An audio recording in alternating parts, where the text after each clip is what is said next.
Hi guys, welcome to your gym class today. So we're just going to go over some of the big ideas in the health and physical education curriculum.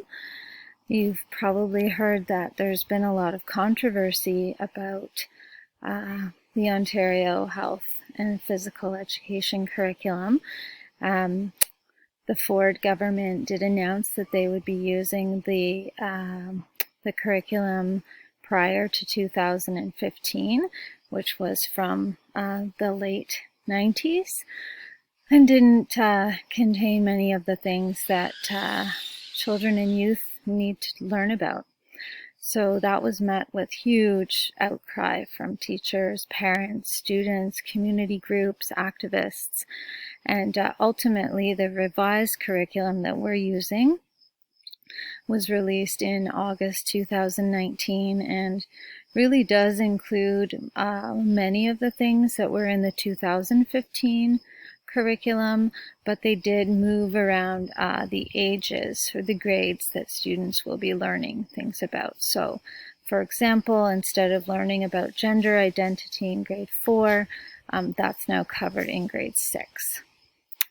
And parents have a right to opt out of certain things. So that's an issue about equity because we know that for many students, health class might be the only place that they're getting information about healthy sexuality, consent, gender identity, and if they're not receiving that, because their parents have opted out, they're really at a disadvantage. So the vision of the health and physical education curriculum is really about mental, physical, and emotional well-being and a healthy and active lifestyle. And you'll notice in the curriculum that they really focus on social emotional learning. I don't think when I was in school there was a focus on that as much. It was more about learning skills, being a good team member, and we learned a bit about, don't smoke, don't drink, and sexual education was grade 5. The girls got put in one room and the boys in another, and it was 1 or 2 classes. So we've come a long way. Where now, as health and physical education teachers, we're really being asked to help develop skills in our students that will allow them to be healthy and active members of society in all those spheres: mental, emotional, physical, and cognitive. Okay, so they talk about physical literacy and health literacy. So physical literacy is having the ability to choose different physical activities and enjoy them with confidence and skill. And then health literacy is having the ability to access, analyze, and apply different information that will help you live a life of mental and physical well-being. So this little graphic is taken right from the curriculum. And you can see the different competencies embedded in there. So we've got relationships, self-thinking, emotions, coping, and motivation. And I think it's really key when we're thinking about health that all of these factors are absolutely essential to having a healthy life. There's 4 strands in the health and physical education curriculum.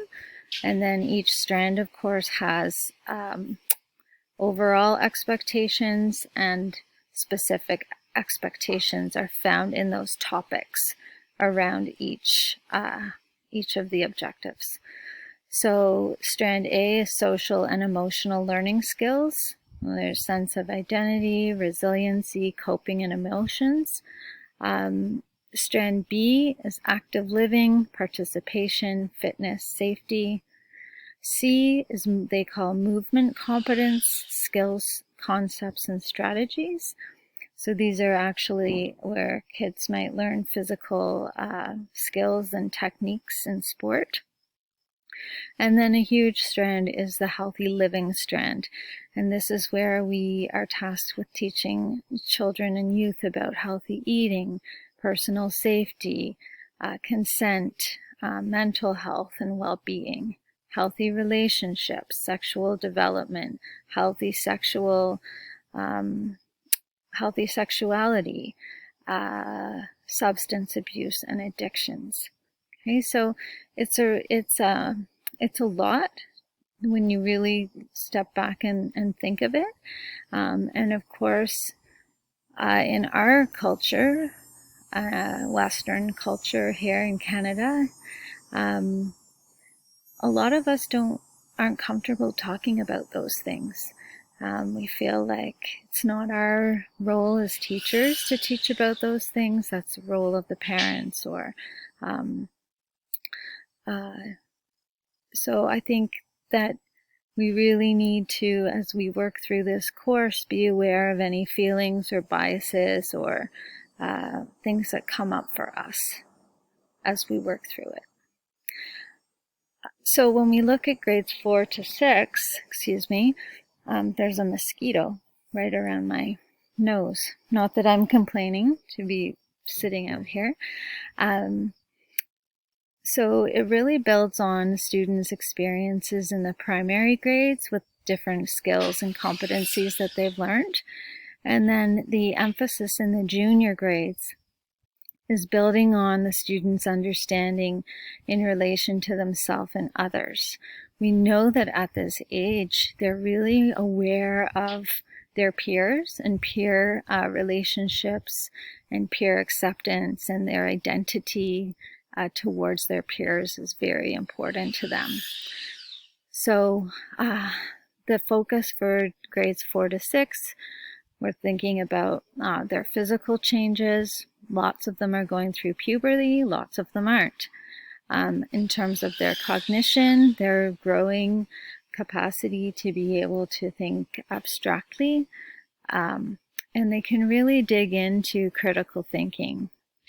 And affective, again, they're really thinking about peer relationships, sense of identity, sense of gender. And these are the things the traits that we're going to be taking into consideration when we're teaching them at this level. So we're going to talk about this many times, but in my experience as a person who taught grade 5 and 6 for many, many years, a lot of teachers didn't want to teach sexual health, and they left it. Well, end of the year didn't get to that. And the curriculum is so huge that it's impossible to actually cover everything. But sexual health education is so important because it provides students with information. And that information promotes positive sexual health outcomes. We know this from the research. This information also disempowers misinformation and myths. And I think right now, more than any time ever, our students are bombarded with social media and tropes and stereotypes, and they really need a place where they feel that they can learn information so that they can make those healthy decisions about whether or not to be in a relationship, or what consent is and why it's so important. So if we can create that safe and healthy, inclusive, respectful classroom, it gives students sometimes the only place that they have to ask questions and learn information. We'll talk about that a lot more. It's a huge passion of mine. I've given you a few articles that you might want to reference underneath just for some more ideas. So that's kind of the gist of the curriculum and what I wanted to talk about, but I wanted to start us off with talking about low organized games, These are also called cooperative games. You can use these in all sorts of subjects, but particularly in the gym, they're really important because when we have a group of learners, they also learn different physically and have different physical strengths and limitations. So low organized games help to maximize the gameplay and participation of everyone. They create an environment that encourages fair play and emphasizes the importance of fitness, teamwork, and fun and cooperation rather than competitiveness. Low organized games also develop at least one game skill and one kind of body skill. They also work at relationships, effort, and spatial awareness. And we'll talk about the hierarchy of games in later lessons, but they really set the stage for, they really help develop basic skills that kids will need for games and for physical activity. And there's really minimal emphasis on rules and strategies. That's why they're called low organized. And they're a good way to teach, as I said, foundation to more complex games. You can use them as warm-ups often, and there's so many different resources online for them. Okay. And then warm-ups, just the importance of warm-ups in gym.